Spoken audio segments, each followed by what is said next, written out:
Hi ನಮಸ್ಕಾರ ರೀ, ಹೆಂಗಿದಿರಿ ಎಲ್ಲರೂ? ಇವತ್ತ ಬಿಸಿ ಬಿಸಿ ಜೋಳದ ರೊಟ್ಟಿಯಿಂದ ಮುಟ್ಗಿ ಮಾಡೋದು ಹೆಂಗಂತ ನೋಡೋಣ. ನೆಗಡಿ ಕೆಮ್ಮದು ಬಂದ ನಾಲ್ಗಿಗೆ ಏನೋ ಟೇಸ್ಟ್ ಹತ್ತಿರದಿಲ್ಲಲ್ಲ, ಅವಾಗ ಹಿಂಗ ಮುಟ್ಗಿ ಮಾಡ್ಕೊಂಡ್ ತಿನ್ರಿ, ಟೇಸ್ಟ್ ಚಲೋ ಅನಿಸ್ತೈತಿ. ಸೊ ನೀವು ಈ ಮುಟ್ಗಿ ರೆಸಿಪಿನ ಮನೆಯೊಳಗೆ ಟ್ರೈ ಮಾಡ್ರಿ, ನನಗೆ ಕಮೆಂಟ್ನಾಗ ತಿಳಿಸ್ರಿ ಹೆಂಗಾಗೈತಿ ಅಂತಂದ. ನನ್ನ ಚಾನಲ್ನ ಸಬ್ಸ್ಕ್ರೈಬ್ ಮಾಡ್ರಿ. ಈ ವಿಡಿಯೋ ನಿಮ್ಗೆ ಇಷ್ಟ ಆಯ್ತಂದ್ರ ಲೈಕ್ ಮಾಡ್ರಿ, ಕಮೆಂಟ್ ಮಾಡ್ರಿ, ನಿಮ್ಮ ಫ್ಯಾಮಿಲಿ ಮತ್ತು ಫ್ರೆಂಡ್ಸ್ಗೆ ಶೇರ್ ಮಾಡ್ರಿ. ಸೊ ನಡೀರಿ ರೆಸಿಪಿ ಸ್ಟಾರ್ಟ್ ಮಾಡೋಣ.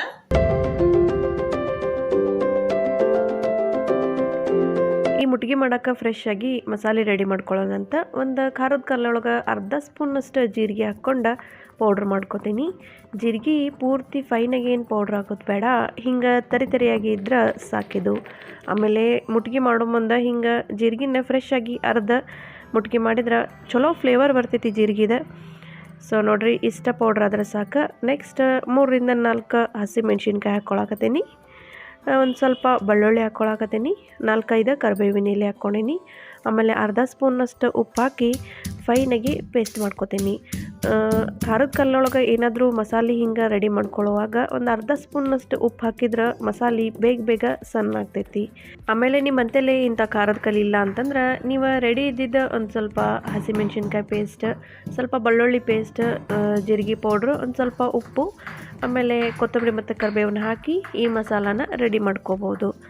ಸೊ ನೋಡಿರಿ, ನಾನಂತರ ಇದನ್ನು ಫೈನಾಗಿ ಪೇಸ್ಟ್ ಮಾಡ್ಕೊಂಡೀನಿ. ಈ ಕಲ್ಲೊಳಗೆ ಅರಿಯಾಕತ್ತೀನಿ ಅಂತಂದು ಭಾಳ ಬೇಗ ಪೇಸ್ಟ್ ಆಯ್ತಿದೆ. ನೆಕ್ಸ್ಟ್ ಇದ್ರೊಳಗೆ ಲಾಸ್ಟಿಗೆ ನಾನು ಸ್ವಲ್ಪ ಹೆಚ್ಚಿದ್ದು ಕೊತ್ತಂಬರಿ ಹಾಕ್ಕೊಳಕತ್ತೀನಿ. ಕೊತ್ತಂಬರಿ ಹಾಕಿಂದ ಭಾಳೊತ್ತು ಮಟ್ಟ ಏನು ಇದನ್ನು ಪೇಸ್ಟ್ ಮಾಡ್ಕೊಳ್ಳೋದು ಬೇಡ. ಕೊತ್ತಂಬರಿ ಮಸಾಲ ಜೊತೆ ಒಂದು ಸ್ವಲ್ಪ ಮಿಕ್ಸ್ ಆಗಬೇಕಷ್ಟೆ. ಸೊ ನೋಡಿರಿ, ಮುಟ್ಗಿ ಮಾಡೋಕ್ಕೆ ಮಸಾಲ ಅಂತೂ ರೆಡಿ ಆಗೈತಿ. ಈ ಮಸಾಲಾನ ಸೈಡ್ ಇಡ್ತೀನಿ. ನೆಕ್ಸ್ಟ್ ರೊಟ್ಟಿ ಮಾಡ್ಕೊಳ್ಳೋಣಂತ. ನಾನು ಒಂದು ಡಬರಿ ಒಳಗೆ ಫಸ್ಟ್ ಜಿಗಟ್ ಹಾಕ್ಕೋತೀನಿ. 1 ಗ್ಲಾಸ್ನಷ್ಟು ನೀರು ಹಾಕ್ಕೊಳಕತ್ತೀನಿ. ನೆಕ್ಸ್ಟ್ ಅರ್ಧ ಸ್ಪೂನ್ನಷ್ಟು ಉಪ್ಪು. ಈ ನೀರು ಒಂದು ಸ್ವಲ್ಪ ಕುದಿ ಬರಬೇಕು. ನೆಕ್ಸ್ಟ್ ಜೋಳದ ಹಿಟ್ಟು ಹಾಕ್ಕೊಳ್ಳೋಣಂತ. ನಾನು 3 ಸ್ಪೂನ್ನಷ್ಟು ಜೋಳದ ಹಿಟ್ಟು ಹಾಕ್ಕೊಳಕತ್ತೀನಿ. ಹಿಟ್ಟು ಹಾಕ್ಕೊಂಡಿಂದ ಕ್ವಿಕ್ಕಾಗಿನ ಈ ರೀತಿ ಹಿಂಗೆ ಫೋರ್ಕ್ಲೆ ಹಿಂಗೆ ಮಿಕ್ಸ್ ಮಾಡ್ಕೊಂಬಿಡ್ಬೇಕು ಹಿಟ್ಟನ್ನು ನೀರಿನ ಜೊತೆ. ಅಂದ್ರನ ಜಿಗಟ ಚಲೋ ಗಂಟಿರ್ಲಾರ್ದಂಗೆ ಬರ್ತೈತಿ. ನೋಡಿರಿ, ಫೋರ್ಕಿಂದನೇ ಮಿಕ್ಸ್ ಮಾಡ್ಕೊರಿ, ಅಂದ್ರೆ ಜಿಗಟ್ ಒಂಚೂರು ಗಂಟಾಗೋದಿಲ್ಲ. ನಮ್ಮ ಸೈಡ್ ಅಂತ್ರಿ ಜೋಳದ ರೊಟ್ಟಿ ಮಾಡೋ ಮುಂದೆ ಯಾವಾಗಿದ್ರೂ ಹಿಂಗೆ ಜಿಗಟ್ ತಿರ್ಕೊಂಡನ ಮಾಡ್ತೇವೆ. ಸೊ ಇದ್ರ ಮೇಲೆ ಒಂದು ಮುಚ್ಚಳ ಮುಚ್ಚಿ 2ರಿಂದ 3 ನಿಮಿಷ ಸೈಡ್ ಇಡ್ತೀನಿ. ಭಾಳ ಬಿಸಿ ಇರ್ತೈತಲ್ಲ ಇದು. 2-3 ನಿಮಿಷ ಆಗೈತಿ. ನೆಕ್ಸ್ಟ್ ಇದ್ರೊಳಗೆ ಒಣ ಹಿಟ್ಟು ಹಾಕ್ಕೊಂಡು ರೊಟ್ಟಿ ಹಿಟ್ಟು ನಾದ್ಕೊಳ್ಳೋಣಂತ. ಆಮೇಲೆ ಮುಟ್ಗಿ ಮಾಡೋ ಮುಂದೆ ಯಾವಾಗಿದ್ರೂ ಜಿಗಟ್ ಒಂದು ಸ್ವಲ್ಪ ಜಾಸ್ತಿನೇ ಇರಬೇಕು ರೊಟ್ಟಿ ಹಿಟ್ಟೊಳಗೆ. ಜಿಗಟಿನ ಅಂಶ ಜಾಸ್ತಿ ಇತ್ತಂದ್ರೆ ಮುಟ್ಗಿ ಸಾಫ್ಟಾಗಿ ಬರ್ತೈತಿ. ರೊಟ್ಟಿನೂ ಸಾಫ್ಟ್ ಆಗ್ತಾವೆ, ಮುಟ್ಗಿನೂ ಸಾಫ್ಟಾಗಿ ಬರ್ತೈತಿ. ಸೊ ಒಮ್ಮೆ ಭಾಳಷ್ಟು ಒಣ ಹಿಟ್ಟು ಹಾಕ್ಕೊಂಡು ನಾದ್ಕೊಳಕ್ಕೆ ಹೋಗ್ಬಾರ್ದು. ಬೇಕಂದ್ರೆ ಆಮೇಲೆ ಮತ್ತೆ ಹಾಕ್ಕೋಬೋದು. ನಾನು 4ರಿಂದ 5 ಸ್ಪೂನ್ನಷ್ಟು ಜೋಳದ ಹಿಟ್ಟು ಹಾಕ್ಕೊಳಕತ್ತೀನಿ. ಫಸ್ಟ್ ಏನು ಮಾಡ್ಬೇಕಂದ್ರೆ ಈ ಜಿಗಟ್ ಜೊತೆ ಜೋಳದ ಹಿಟ್ಟನ್ನು ಕಂಬೈನ್ ಮಾಡ್ಕೋಬೇಕು. ಆಮೇಲೆ ಒಂದು ಸ್ವಲ್ಪ ನೀರು ಹಾಕ್ಕೊಂಡು ಮೆತ್ತಗೆ ನಾದ್ಕೋಬೇಕು. ನಿಮಗೆ ಹೇಳ್ತೇನೆ ನಾನು ಆಮೇಲೆ ನಾದಿಂದ ಇದ್ರ ಕನ್ಸಿಸ್ಟೆನ್ಸಿ ಹೆಂಗಿರ್ತೈತೆ ಅಂತಂದು. ಫಸ್ಟ್ ನಾನು ಈ ಜೋಳದ ಹಿಟ್ಟನ್ನು ಜಿಗಟ್ ಜೊತೆ ಮಿಕ್ಸ್ ಮಾಡ್ಕೊಳಕತ್ತೀನಿ. ನೋಡಿರಿ, ಇದಷ್ಟು ಕಂಬೈನ್ ಆಗೈತಿ. ನೆಕ್ಸ್ಟ್ ಈಗ ನಾನು ಒಂದು ಸ್ವಲ್ಪ ನೀರು ಹಾಕ್ಕೋತೀನಿ. ಫಸ್ಟ್ ಒಮ್ಮೆ ಭಾಳಷ್ಟು ನೀರನ್ನು ಹಾಕ್ಕೊಳಕ್ಕೆ ಹೋಗ್ಬೇಡ್ರಿ. ಒಂದು ಸ್ವಲ್ಪ ನೀರು ಹಾಕ್ಕೊಂಡು ಫಸ್ಟ್ ಹಿಂಗೆ ನಾದ್ಕೋರಿ. ಬೇಕನ್ಸ್ತಂದ್ರೆ ಇನ್ನೊಂದು ಸ್ವಲ್ಪ ಎಕ್ಸ್ಟ್ರಾ ನೀರು ಆಮೇಲೆ ಹಾಕ್ಕೋಬೋದು. ಆಮೇಲೆ ರೊಟ್ಟಿನ ತಟ್ಟಿ ಮಾಡಾಕತ್ರ ಹಿಟ್ಟು ಒಂದು ಸ್ವಲ್ಪ ಮೆತ್ತಗನೇ ಇರ್ಬೇಕು. ತಟ್ಟು ಮಾಡಕ್ಕೆ ಬರೋದಿಲ್ಲಪ್ಪ, ಲಟ್ಟಿಸ್ಬೇಕಂತಂದ್ರೆ ಹಿಟ್ಟೊಂದು ಚೂರು ಗಟ್ಟಿ ಇದ್ರೂ ನಡಿತೈತಿ. ನಾನಿವತ್ತು ನಿಮ್ಗೆ ರೊಟ್ಟಿ ತಟ್ಟಿ ಮಾಡೋದು ಹೆಂಗಂತ ಹೇಳ್ತೀನಿ. ಸೊ ನಾನು ಮೆತ್ತಗೆ ನಾದ್ಕೊಳತ್ತೀನಿ. ನನಗೆ ಇನ್ನೊಂದು ಸ್ವಲ್ಪ ಎಕ್ಸ್ಟ್ರಾ ನೀರು ಬೇಕನ್ನಿಸ್ತೈತಿ. ನಾನೊಂದು ಸ್ವಲ್ಪ ನೀರು ಹಾಕ್ಕೊಂತ ಈ ಹಿಟ್ಟನ್ನು ಒಂದು ಸ್ವಲ್ಪ ಮೆತ್ತಗೆ ನಾದ್ಕೋತೀನಿ ನಾನು. ಆಮೇಲೆ ಈ ಹಿಟ್ಟೊಳಗೆ ಜಿಗಟಿನ ಅಂಶ ಜಾಸ್ತಿನೇ ಐತಿ. ಇಷ್ಟು ಹಿಟ್ಟೊಳಗೆ 4ರಿಂದ 5 ರೊಟ್ಟಿ ಆಗ್ತಾವೆ. ಆಮೇಲೆ ಮುಟ್ಗಿ ಮಾಡೋಕೆ ರೊಟ್ಟಿ ಒಂದು ಸ್ವಲ್ಪ ದಪ್ಪನ ಇರಬೇಕಲ್ಲ.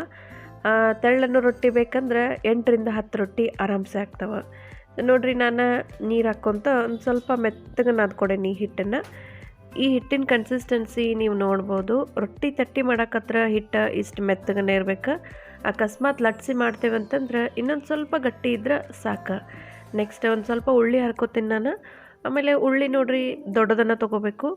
ನಾವು 2 ರೊಟ್ಟಿ ಮಾಡೋ ಮುಂದೆ ಎಷ್ಟು ಉಳ್ಳಿ ತೊಗೋತೇವಲ್ಲ ಅಷ್ಟು 1 ರೊಟ್ಟಿ ಮಾಡೋಕೆ ಈ ಉಳ್ಳಿ ತೊಗೋಬೇಕಾಗ್ತೈತಿ. ನೆಕ್ಸ್ಟ್ ಒಂದು ಸ್ವಲ್ಪ ಒಣ ಹಿಟ್ಟು ಹಾಕ್ಕೊಂತ ರೊಟ್ಟಿನ ತಟ್ಟಕ್ಕೆ ಶುರು ಮಾಡಬೇಕು. ನಾನೊಂದು ಸ್ವಲ್ಪ ಒಣ ಹಿಟ್ಟು ಹಾಕ್ಕೊಂಡು ರೊಟ್ಟಿ ತಟ್ತೀನಿ. ನೋಡಿರಿ, ಹಿಂಗೆ ತಟ್ಟಬೇಕು. ಆಮೇಲೆ ಹಿಟ್ಟು ಮೆತ್ತಗೆ ಇರ್ತೈತಲ್ಲ, ಇದು ಬೇಗ ದೊಡ್ಡದಾಗ್ತೈತಿ. ಆಮೇಲೆ ತಟ್ಟಕ್ಕೆ ಈಸಿನೂ ಆಗ್ತೈತಿ ಹಿಟ್ಟು ಮೆತ್ತಗೆ ಇತ್ತಂದ್ರೆ. ಹೆಚ್ಚಾಗಿ ಜೋಳದ ರೊಟ್ಟಿನ ಯಾವಾಗಿದ್ರೂ 2 ಕೈ ಯೂಸ್ ಮಾಡಿ ತಟ್ತಾರೆ. ಬಟ್ ಹಿಟ್ಟು ಮೆತ್ತಗೈತ್ಲ ನನಗೆ ಒಂದು ಕೈಯಿಂದ ಈಸಿ ಅನ್ಸಾಕತ್ತೈತೆ ತಟ್ಟಕ್ಕೆ. ಆಮೇಲೆ ರೊಟ್ಟಿ ಕೆಳಗೆ ಒಂದು ಸ್ವಲ್ಪ ಒಣ ಹಿಟ್ಟಿತ್ತಂದ್ರೆ ರೊಟ್ಟಿ ಭಾಳ ಬೇಗ ತಿರುಗ್ತೈತಿ. ನಾವು ಹೆಂಗೆ ತಟ್ತೇವಲ್ಲ ಹಂಗೆ ದೊಡ್ಡದನ್ನು ಆಗ್ತೈತಿ. ನೋಡಿರಿ ನಾನು ಒಂದು ಸೈಜ್ ತಟ್ಕೊಂಡೇನಿ ಇದನ್ನು, ಭಾಳ ದೊಡ್ಡದು ಇನ್ನು ತಟ್ಕೊಂಡಿಲ್ಲ. ಆಮೇಲೆ ಮುಟ್ಗಿ ಮಾಡೋಕೆ ರೊಟ್ಟಿ ದಪ್ಪ ಇದ್ರೂ ನಡಿತೈತಿ, ಭಾಳ ತೆಳ್ಳಗೆ ಇರಕ್ಕೆ ಹೋಗ್ಬಾರ್ದು ರೊಟ್ಟಿ. ಸೊ ನೋಡಿರಿ ಈ ಸೈಜ್ ನಾನು ತಟ್ಕೊಂಡೇನಿ. ನೆಕ್ಸ್ಟ್ ಇದನ್ನು ಬೇಯಿಸ್ಕೊಳ್ಳೋಣಂತ. ಅದಕ್ಕಿಂತ ಮುಂಚೆ ಒಂದು ಡಬ್ರಿ ಒಳಗೆ ನೀರು ಹಾಕ್ಕೊಂಡೇನಿ. ಇದ್ರೊಳಗೆ ಒಂದು ಕ್ಲೀನ್ ಇದ್ದಿದ್ದು ಅರ್ಬಿ ಹಾಕ್ಕೊಳಕತ್ತೀನಿ. ನೆಕ್ಸ್ಟ್ ತವೆ ಮೇಲೆ ರೊಟ್ಟಿ ಹಾಕ್ಕೊಳ್ಳೋಣಂತ. ರೊಟ್ಟಿ ಹಾಕ್ಕೊಳ್ಳೋವಾಗ ತವೆ ಒಂದು ಸ್ವಲ್ಪ ಬಿಸಿನೇ ಇರಬೇಕು. ಆಮೇಲೆ ರೊಟ್ಟಿಗೆ ಒಂದು ಸ್ವಲ್ಪ ನೀರು ಹಚ್ಕೊಳ್ಳೋಣಂತ. ನೀರನ್ನು ಭಾಳಷ್ಟು ಹಚ್ಕೊಳಕ್ಕೆ ಹೋಗಬೇಡ್ರಿ, ರೊಟ್ಟಿ ಮೇಲೆ ನೀರಿನ ಅಂಶ ಭಾಳ ಇರೋಕ್ಕೆ ಹೋಗ್ಬಾರ್ದು. ನೀರು ಹಚ್ಕೊಂಡು ಕೂಡಲೇ ಭಾಳ ಅಂದ್ರೆ ಒಂದು 30 ಸೆಕೆಂಡ್ಸ್ವರೆಗೂ ಅಷ್ಟೇ ಬಿಡಬೇಕು.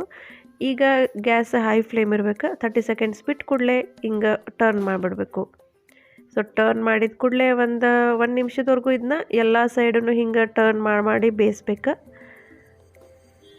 ಅಂದ್ರೆ ಅಷ್ಟು ಸೈಡ ಕರೆಕ್ಟಾಗಿ ಬೇಯ್ತೈತಿ. ನೆಕ್ಸ್ಟ್ ಹಿಂಗೆ ಟರ್ನ್ ಮಾಡಿದ ಕೂಡಲೇ ರೊಟ್ಟಿ ತಾನ ಹಿಂಗೆ ಉಬ್ತೈತೆ ನೋಡ್ರಿ. ಆಮೇಲೆ ಮುಟ್ಗಿ ಮಾಡೋ ಮುಂದೆ ಹಿಂಗೆ ಉಬ್ಬಿದ ರೊಟ್ಟಿಲೇ ಮುಟ್ಗಿ ಮಾಡಿದ್ರೆ ಮುಟ್ಗಿ ಸಾಫ್ಟ್ ಆಗ್ತೈತಿ.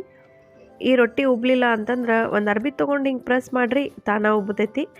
ಸೊ ಮುಟ್ಗಿ ಮಾಡೋಕೆ ಪರ್ಫೆಕ್ಟಾಗಿ ರೊಟ್ಟಿ ರೆಡಿ ಆಗೈತಿ. ನೆಕ್ಸ್ಟ್ ಆಗೆಲೇನ ಮಸಾಲೆ ಹರ್ಕೊಂಡಿದ್ನಲ್ಲ ಇದೇ ಕಲ್ಲೊಳಗನ ಈ ಮುಟ್ಗಿ ಕುಟ್ಕೊಳ್ಳೋಣಂತ.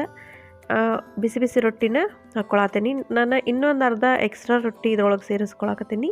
ನೆಕ್ಸ್ಟ್ ಅರ್ಧ ಲಿಂಬೆಹಣ್ಣು ಇಟ್ಕೊತೇನೆ ನಾನು. ಲಿಂಬೆಹಣ್ಣು ಹಾಕಿದ್ರೆ ಮುಟ್ಗಿ ಮಸ್ತ್ ಟೇಸ್ಟ್ ಅನ್ನಿಸ್ತೈತಿ. ನೆಕ್ಸ್ಟ್ 1 ಸ್ಪೂನಷ್ಟು ಆಯಿಲ್ ಹಾಕ್ಕೊಳಕತ್ತೀನಿ. ಆಯಿಲು ಹಾಕ್ಕೋಬೋದು, ಬೇಕಂದ್ರೆ ತುಪ್ಪನೂ ಹಾಕ್ಕೋಬೋದು. ಸೊ ಫಸ್ಟ್ ಹಿಂಗೆ ಕೈಯಿಂದನ ಈ ರೊಟ್ಟಿ ಜೊತೆ ಅಷ್ಟು ಮಸಾಲೆನೂ ಮಿಕ್ಸ್ ಮಾಡ್ಕೊತೀನಿ. ನೋಡಿರಿ ಈ ರೀತಿ ಹಿಂಗೆ ಮಿಕ್ಸ್ ಮಾಡ್ಕೋಬೇಕು. ನೆಕ್ಸ್ಟ್ ಅರಿಯೋ ಕಲ್ಲು ತೊಗೊಂಡು ಇದನ್ನ ಕುಟ್ಟಕ್ಕೆ ಶುರು ಮಾಡಬೇಕು. ಈ ಕೆಲಸನ ಭಾಳ ಬೇಗ ಮಾಡ್ಬೇಕು. ರೊಟ್ಟಿ ಬಿಸಿ ಇದ್ದಾಗನ ಈ ಮಸಾಲೆ ರೊಟ್ಟಿ ಜೊತೆ ಕರೆಕ್ಟಾಗಿ ಕಂಬೈನ್ ಆಗ್ತೈತಿ. ಸೊ ಇದು ರೆಡಿ ಆಗೈತಿ. ಇನ್ನು ಜಾಸ್ತಿ ಏನು ಕುಟ್ಟೋದಿಲ್ಲ ನಾನು. ನೆಕ್ಸ್ಟ್ ಇದಕ್ಕೆ ಕೈಯಿಂದನ ಹಿಂಗೆ ಪ್ರೆಸ್ ಮಾಡ್ತೀನಿ, ಅಂದ್ರೆ ರೌಂಡಾಗಿ ಮುಟ್ಗಿ ಶೇಪ್ ಆಗ್ತೈತಿ. ಸೊ ನೋಡಿರಿ ಈ ರೀತಿ ಹಿಂಗೆ ಪ್ರೆಸ್ ಮಾಡಿದ ಕೂಡಲೇ ರೌಂಡ್ ಆಗ್ತೈತಿದ. ಆಮೇಲೆ ಹಿಂಗೆ ಕುಟ್ಟು ಕಲ್ಲಿಲ್ಲ ಅಂತಂದ್ರೆ ಒಂದು ಪ್ಲೇಟ್ ಒಳಗೆ ಹಾಕಿ ಎಲ್ಲ ಮಸಾಲೆನೂ ಹಾಕಿ ಬಿಸಿ ಬಿಸಿ ರೊಟ್ಟಿ ಜೊತೆ ಹಿಂಗೆ ಕೈಯಿಂದನೇ ಪ್ರೆಸ್ ಮಾಡಿದ ಕೂಡಲೇ ಹಿಂಗೆ ಆಗ್ತೈತದು. ಈ ಮುಟ್ಗಿ ನಮ್ಮ ಉತ್ತರ ಕರ್ನಾಟಕದ ಸ್ಪೆಷಲ್ ನೋಡ್ರಿ. ರೊಟ್ಟಿ ಜೊತೆ ಪಲ್ಯ ತಿನ್ನಕ್ಕೆ ಬೇಸರಾಗಿದ್ರೆ ಹಿಂಗೆ ದಪ್ಪಗೆ ರೊಟ್ಟಿ ಮಾಡಿ ಅವಾಗ ಫಟಾಫಟ್ ಅಂತ ಹಿಂಗೆ ಮುಟ್ಗಿ ಕುಟ್ಕೊಂಡು ತಿಂದ್ರೆ ಏನು ಟೇಸ್ಟ್ ಅಂತೀರಿ, ಯಾವ ಪಲ್ಯನೂ ಬೇಡ ಅನ್ನಿಸ್ತೈತಿ.